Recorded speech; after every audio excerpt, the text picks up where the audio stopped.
بسم اللہ الرحمن الرحیم۔ اللہ رب سیدنا محمد صلی اللہ علیہ وسلم، نحن عباد سیدنا محمد صلی اللہ علیہ وسلم۔ ناظرین کرام، استقبال ربیع الاول شریف یہ سب سے اہم جذبہ عشق رسول کے اظہار کا موقع ہے، اور اس موقع پر یہ دیکھا جا سکتا ہے کہ کس کے دل میں سچی محبت آقائے دو جہاں مالک کون و مکان صلی اللہ تعالیٰ علیہ وآلہ وسلم کی موجود ہے، اور اس محبت کا اظہار کس سلیقے کے ساتھ کیا جا رہا ہے، کس شائستگی کے ساتھ کیا جا رہا ہے، کیونکہ دین اسلام جو ہے یہ سلامتی کا دین ہے۔ پیارے آقا علیہ الصلوۃ والسلام تشریف لائے ہیں، سلامتی کے پیغمبر بن کر کے تشریف لائے ہیں، اور ہر ایک کے لیے ان کا پیغام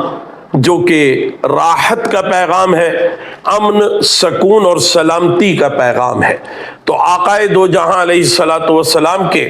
جشن ولادت کی خوشی مناتے ہوئے ہمیں سب سے پہلے یہ دیکھنا چاہیے کہ ہمارے معاشرے میں، ہماری سوسائٹی میں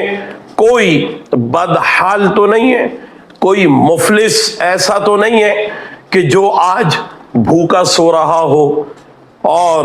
دن بھر اس کے پاس اور اس کے بچوں کے پاس کوئی غذائی اجناس نہ ہو۔ تو ہمیں یہ بھی اہتمام کرنا چاہیے، اگر اپنے گھر پہ چراغاں کر رہے ہیں، اگر اپنے گھر پر ہم گنبد خضرا والا یا نالین مقدس والا سبز پرچم لہرا رہے ہیں، تو ہم اپنے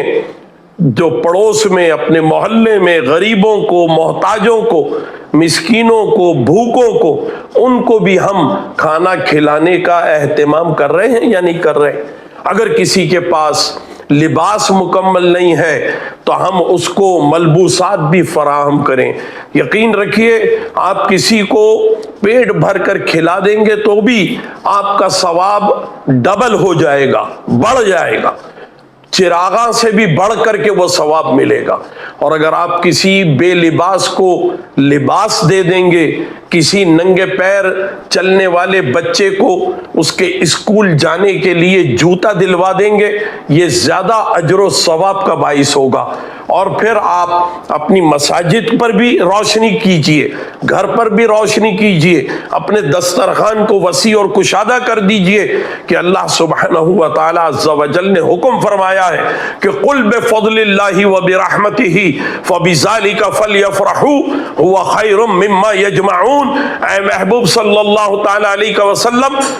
تم فرما دو کہ جب اللہ کا فضل آ جائے، جب اللہ کی رحمت آ جائے تو اسی پر چاہیے کہ خوب خوشیاں منائی جائیں، اور جب خوشی مناؤ گے تو یہ تمہارے جمع کیے ہوئے سے بہتر ہے۔ ہم بہت کچھ جمع کرتے ہیں، مال و زر جمع کرتے ہیں، تو اللہ کے فرمانے کا مطلب یہ ہوا کہ تم اگر ایک پیسہ جشن ولادت پر خرچ کرو گے تو جتنا تم نے بینک بیلنس رکھا ہے وہ بینک بیلنس ہیچ ہے، وہ ایک پیسہ، وہ ایک پھوٹی کوڑی، وہ ایک دمڑی جو کہ جشن ولادت پر خرچ کر دی گئی، اس کی بڑی عظمت ہے۔ گویا اللہ تعالیٰ یہ فرما رہا ہے کہ اگر تم نے جو ہے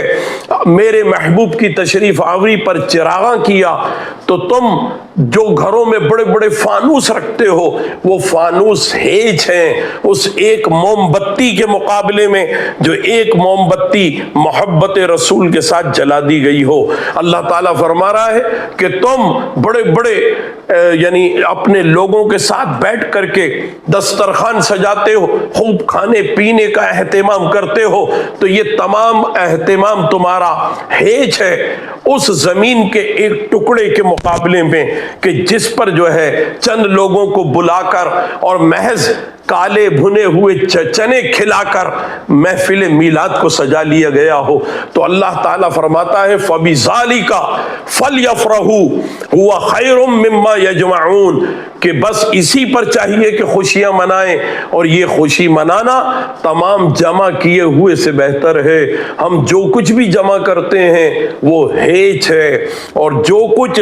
تھوڑا بہت بھی خرچ کرتے ہیں جشن ولادت پر وہ اللہ کے نزدیک بہت قیمتی ہے۔ اس جشن منانے میں یاد رکھیے، یہ نہ بھولیے گا کہ مرد و عورت آپس میں کبھی ان میں اختلاط ہوتا ہے، عورتیں بھی گھر سے نکلتی ہیں اور جناب جگہ جگہ لنگر ہو رہے ہوتے ہیں، ٹرک سے اور گاڑیوں سے لوگ لنگر کے حوالے سے کہیں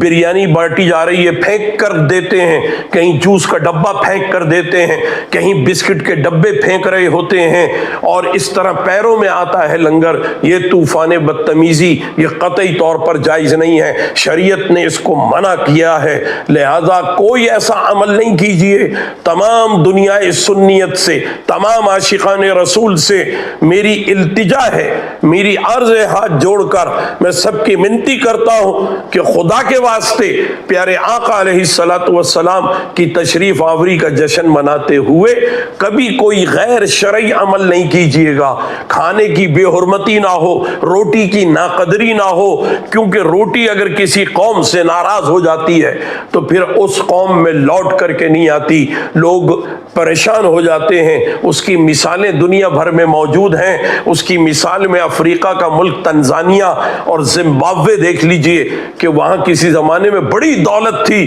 اور دولت کی فراوانی پر وہ شکر ادا نہیں کرتے تھے، تو اللہ تعالیٰ نے ان سے روٹی لے لی، تو آج وہاں پر بھوک ہے، وہاں پر افلاس ہے۔ اے لوگوں، آج بھی رسول پاک کے نام پر جب دسترخوان سجاؤ تو یاد رکھو کہ ایک بھی چاول کا دانہ جو ہے وہ پیروں میں نہ آئے اور وہ ضائع نہ ہونے پائے۔ لوگوں کو کھلاؤ۔ دسترخوان پر ضروری نہیں کہ رشتہ دار ہی آئیں، کوئی بھی غریب آ جائے اس کو بٹھاؤ، محبت سے بٹھاؤ، کیونکہ وہ امت مصطفیٰ کا ایک فرد ہے، وہ غلام مصطفیٰ ہے، اس کو پیار سے اور محبت سے کھلائیے۔ اور یاد رکھیے کہ 12 ربیع الاول شریف جشن عید میلاد النبی صلی اللہ تعالیٰ علیہ وآلہ وسلم، یہ عید کا دن ہے، اور یہ عید ایسی عید ہے کہ جس دن ہر چہرے پر مسکراہٹ ہونی چاہیے، ہر چہرے پر مسکراہٹ ہونی چاہیے۔ اس دن کوئی کسی سے ناراض نہ ہو، اس دن کوئی کسی سے لڑائی جھگڑا نہ کرے، اس دن جو ہے رشتہ دار بھی آپس میں ملاقات کریں، محبت کے ساتھ رابطہ کریں، اور بچوں کو بھی یاد رکھیے کہ گھر کے جو بڑے ہیں وہ عیدی دیں، اور بچوں میں یہ احساس اجاگر کریں کہ یہ بڑی عید ہے۔ تو اگر رمضان والی عید الفطر میں، رمضان والی میٹھی عید میں اگر بچے کو 100 کا ایک نوٹ دیا تھا تو اب اسے آپ 500 روپے دے دیجئے، تاکہ بچہ یہ سمجھے کہ مجھے اب عید میلاد النبی کا انتظار کرنا چاہیے، عید میلاد النبی آئے گی تو مجھے عیدی بڑی ملے گی۔ یہی پیغام جو ہے حافظ ابو عبداللہ ابن بطوطہ رحمت اللہ تعالی علیہ نے اپنے سفر نامے میں دیا تھا۔ انہوں نے کہا تھا، میں نے دنیا بھر کے مسلمانوں کو دیکھا، پوری دنیا کی سیاحت کی، اور میں رشیا بھی گیا، امریکہ بھی گیا، جگہ جگہ گھوما پھرا،